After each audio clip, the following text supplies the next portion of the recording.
What's up, cool people? I'm Matt Conroy, welcome to my vlog, and this video is kind of gonna trail off of another one that I did, but let me just give the full backstory so you know what's going on and why I'm even talking about this subject to begin with. So, back a couple weeks ago, I put my video up kind of in response to the school shooting in Parkland, Florida, the one that like everybody's been in a tizzy about for the past couple of weeks now. I may have unintentionally given an impression that I didn't want to, and this really came to light when one of my Facebook friends made a comment kind of in response to what I said in the video there. Initially, I had, made the video and then posted stuff on Facebook about a particular person that was commenting on that video in totally unreasonable ways. The guy was just being a total troll about the way he went about it. There was very little logic. He kept sticking to the same point over and over and over again, even though I kept bringing in new factors to the equation. And it was also very racially charged, and it eventually got vulgar, and I wasn't having any of it. But I had put up something on Facebook talking about this guy's comments. So then a friend of mine on Facebook goes and, I guess he watched my video and then tried to see maybe where the dude was coming from with these comments and stuff like that. And the factor that he pointed out, and what I had mentioned in the video that he was focusing on, was the fact that I brought up mental illness in relation to definitely the Parkland, Florida shooting and the person who committed that, but also I had said something kind of more general about how mental illness seems to be a bit of a trend almost in some of these mass shootings. Now, first off, I just want to clarify.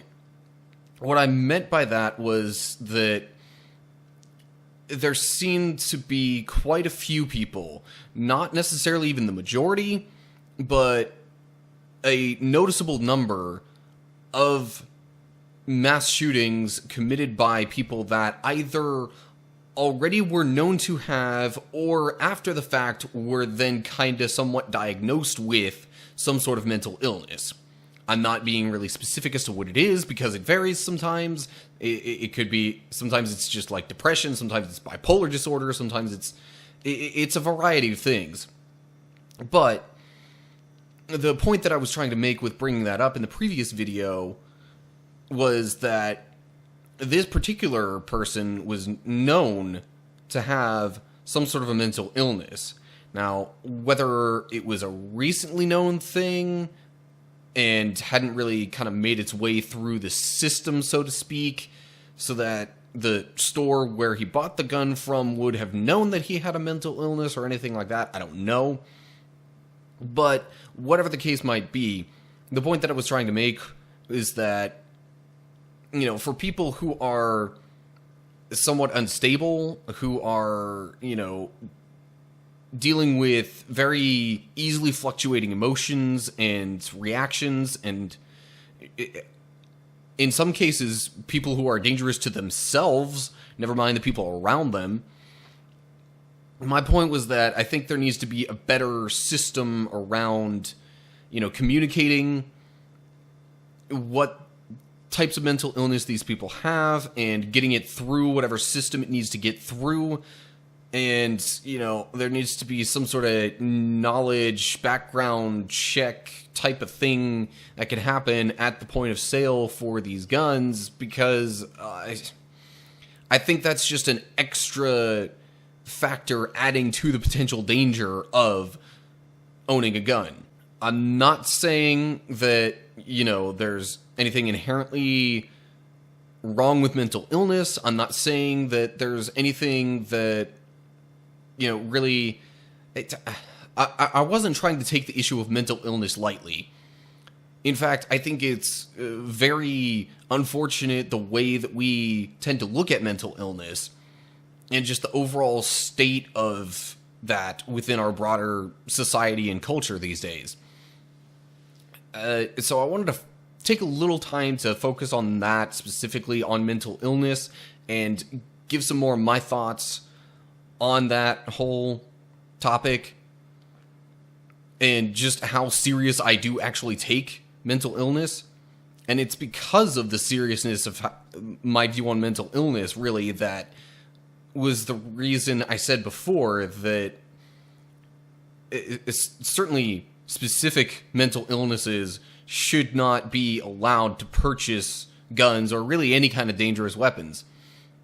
But anyway, if looking specifically at mental illness and my thoughts on that, I'm going to kind of take a broad view and then kind of start honing in on it, because I see a few significant problems with the way we tend to look at and think about mental illness. From a broad cultural perspective, it tends to be very... first of all, there's a lot of misinformation going on when it comes to mental illness. A lot of people seem to hold this view of, oh, it's all in your head, just snap out of it, that sort of thing. And while it may literally be all in your head because it's a mental illness, just the whole notion of just being able to snap out of it or be able to think yourself out of whatever is going on, it's not that simple.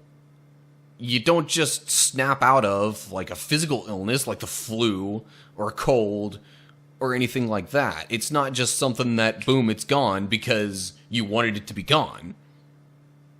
Same thing with mental illness. It doesn't just happen like that.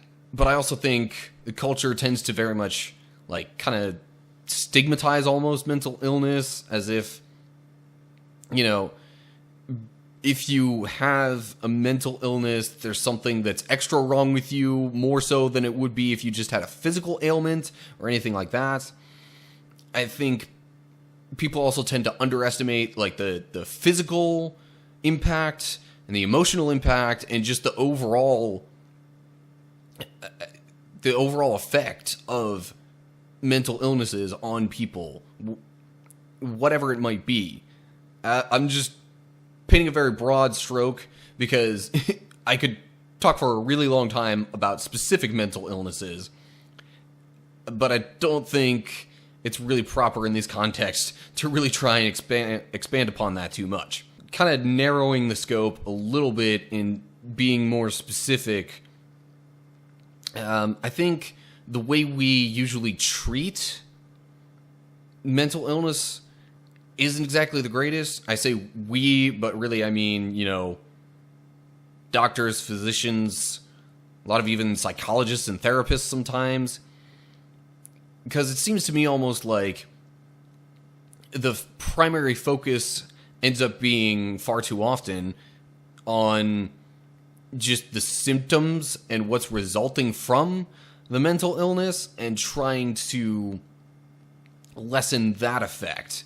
I'm not saying that, prescribing pills is bad for a mental illness or that, we should just do away with trying to treat the symptoms, so to speak. But at the same time, I don't think that should just be the first automatic and only reaction when it comes to treating a mental illness.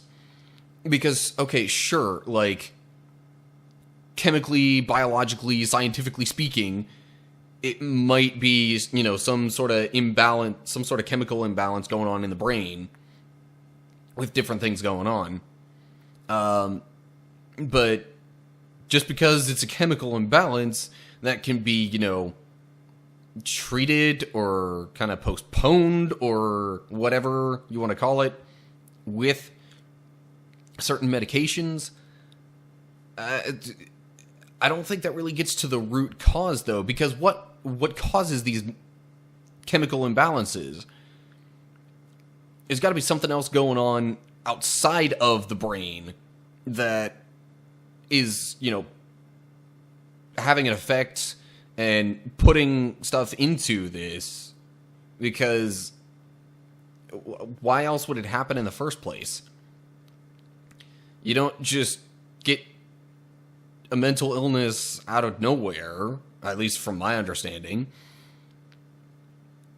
A lot of these, again, a lot. I'm not saying all. I very rarely am an in all cases type of person, nor do I talk that way. But a lot of times, there's, some sort of event that happens, a significant event in a child's life maybe that traumatizes them and then causes some sort of mental break, or there's a whole lot of just things that pile up on somebody and they get super stressed out one time to where it kind of hits a breaking point, and then they have all sorts of anxiety. But again, I shouldn't talk too much. I'm not really super knowledgeable on the specific details of things, and it varies from person to person. So again, I'm not going to sit here and try and talk about every single possibility of what's going on with this. But back to the point I was trying to get at, in terms of how we treat mental illness, I don't think just giving somebody a prescription, having them take pills to treat the symptoms, that shouldn't be the be-all, end-all of mental illness therapy and treatment. There should be continued time taken with a therapist or somebody like that, or, just continued examinations and conversation on what the overall outside cause of all this could be. But I think too many times it's just, okay, we go for the quick, easy, cheap option of just, here, take some pills, you'll feel better. From what I've seen, there really aren't too many cases when the pills or the, particular medication in and of itself ends up fixing the overarching problem. Again, to my knowledge, as far as I've experienced, that's a very rare thing to have happen. It may, help the person function a little better within society. It may help them, a little bit with getting out of that frame of mind temporarily. But it often does not help with the roots of all of it. And so, really, I think, other than the fact that it comes down to money, I really think it's a shame, and I think it's totally wrong that a lot of people just try to go with, okay, let's get this medication to treat the symptoms and leave it at that. But oftentimes it's because you can't afford it any more than that. Seeing a therapist can be expensive. Even the whole therapy thing is kind of stigmatized as well. We've seen all these movies and TV shows and things like that coming out of Hollywood that seems to make it paints a probably very inaccurate picture of going to therapy for that kind of stuff. And it even just kind of, again, adds more fuel to the fire of making people feel inadequate, or like there's something inherently more wrong with them than with other people because they have to go see this therapist person who most normal people don't have to see.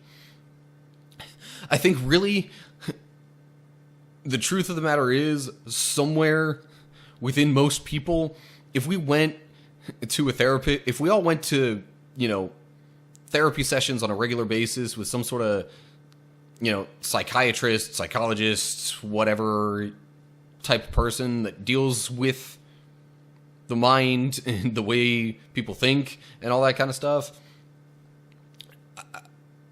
I honestly think you'd be very hard-pressed to find somebody who doesn't have some sort of slight issue going on with their lives that they really, it's, bothering them, it's keeping them from doing certain things, or, it's affecting them in some extra way. A lot of us go through things that affect us in some way, some more than others, but it's just we don't really want to talk about it because we think nobody else feels like this about this particular thing that happened, so we're going to look stupid if we talk about it and say how much it's affecting us, and just all these different things again, with the stigmatizing of mental illness, I think kind of the broader cultural context we find ourselves in makes it all the more unlikely that people will want to actually do something about what's bothering them and actually get to the root issue.